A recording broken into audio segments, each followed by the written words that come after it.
எல்லா புகழும் இறைவனுக்கே. அஸ்ஸலாமு அலைக்கும். வாசித்தலும் நேசித்தலும். நம்மள சில பேர் நமக்கு ஒரு டிஃபிகல்ட் சிச்சுவேஷன்ஸ் வர்றப்போ ரொம்ப போல்டாக நம்ம அதை ஃபேஸ் பண்ணுவோம். அது அவங்களுடைய வில் பவர் எவ்வளவு அதிகமாக இருக்குது அப்படிங்கிறத பொறுத்தது.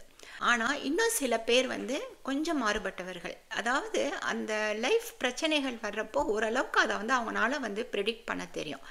நமக்கு வரக்கூடிய அந்த எல்லோ அலர்ட் சிக்னல்லாம் இருக்கு இல்லையா, இதெல்லாம் நடக்க போதுன்னு ஓரளவுக்கு ஒரு யூகிக்கும் திறன் சில பேருக்கு இருக்கும். ஸோ எதுவாக இருந்தாலும் நம்ம எப்படி நம்ம லைஃப்பை ஃபேஸ் பண்ணுறோம் ஸ்ட்ரெஸ் இல்லாமல் அப்படிங்கிறது தான் ஒரு சேலஞ்சிங்கான டாஸ்க். அதற்கான முயற்சி தான் இந்த புத்தகம் வாசிப்பு. நம்முடைய டே டு லைஃப்பில் நமக்கு எப்பொழுதுமே ஒரு அர்ஜென்சி டிமாண்ட்ஸ் இப்படிங்கிறது இருந்துக்கிட்டே தான் இருக்கும். இதற்கு இடையில ப்ரியாரிட்டிஸ் வேலைகள்லாம் இருக்கும் இல்லையா, காரியங்கள்லாம் இருக்கும் இல்லையா, அதை எப்படி நம்ம ஒரு ஸ்ட்ரெஸ் இல்லாமல் ஸ்ட்ரெஸ் குறைவா அப்படி கூட சொல்லலாம், எப்படி அதை நம்ம செயல்முறைப்படுத்துகிறோம் அப்படிங்கிறது தான் முக்கியமானது. ஸோ இன்றைக்கி நம்ம ரெண்டு விஷயங்களை அண்டர்ஸ்டாண்ட் பண்ணிக்க போகிறோம். Proactive versus reactive person.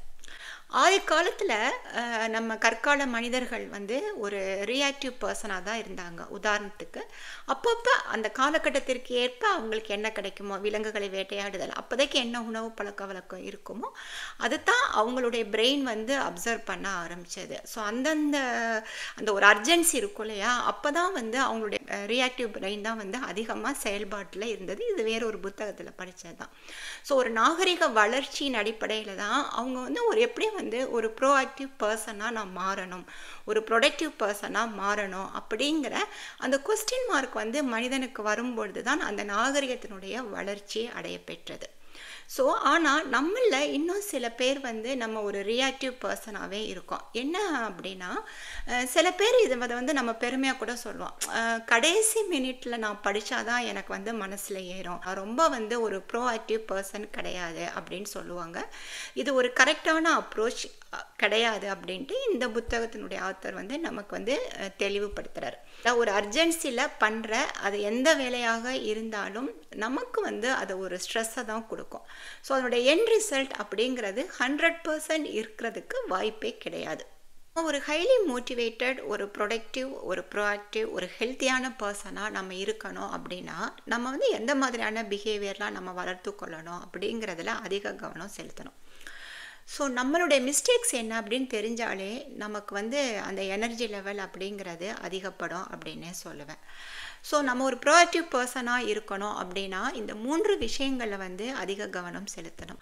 ஒன்று, பெட்டர் பிளானிங். நம்மளுடைய ஒர்க்லாம் இருக்குல்லையா, நம்மளுடைய டாஸ்க்லாம் இருக்கு இல்லையா, அதை நம்ம ப்ரியாரிட்டைஸ் பண்ணுறது. மூன்றாவது, நம்மளுடைய ஃப்யூச்சர் பற்றி ஒரு விஷுவலைஸ் பண்ணுறது. இதை நிறைய புத்தகத்தில் சொல்கிறது தான். நீங்கள் ஃப்யூச்சரில் என்னவா மாறணுமோ அதை கொஞ்சம் கற்பனை பண்ணுங்கள், நான் இப்படி தான் இருக்க போகிறேன் அப்படிங்கிறத நம்ம அந்த வரையறை பண்ண, அந்த ஸ்ட்ரக்சரிங் பண்ண நம்ம தெரிஞ்சுக்கிட்டோம் அப்படின்னா நம்மளுடைய பிளானிங் அப்படிங்கிறது கொஞ்சம் எஃபெக்டிவாக இருக்கும். அதனுடைய ஆக்ஷனை நம்ம இம்ப்ளிமெண்ட் பண்ணணும் அப்படிங்கிறது தான். நம்ம ஒரு சிறந்த ப்ரோஆக்டிவ் பர்சனாக இருக்கணும் அப்படின்னா நமக்கு இந்த 2 விதமான கேரக்டர்ஸ் இருக்கணும், பிஹேவியர் இருக்கணும். ஒருவேளை நமக்கு சூழ்நிலைகள் சரியாக அமையலை அப்படின்னா அந்த என்வரான்மெண்ட் மாற்றக்கூடிய திறன் இருக்கணும். 1. 2, அப்படி இல்லையா, மாற்ற முடியலையா, நமக்கு எந்த சூழ்நிலை நமக்கு ஆப்டாக இருக்கோ அதில் போய் நம்மளை மெர்ஜ் பண்ணுறது அப்படிங்கிறதுலையும் நாம் தெளிவாக இருத்தல் வேண்டும். ஆனால் இந்த ரியாக்டிவ் பர்சன்லாம் எப்படி இருப்பாங்க அப்படின்னா எப்போவுமே சந்தர்ப்ப சூழ்நிலைகளை குறை சொல்லிக்கிட்டே இருப்பாங்களாம். அவங்க ஒரு கம்ப்ளைனர் லிஸ்ட்டில் நம்ம சொல்லலாம் அப்படின்னு அண்டர்ஸ்டாண்ட் பண்ணிக்கலாம்.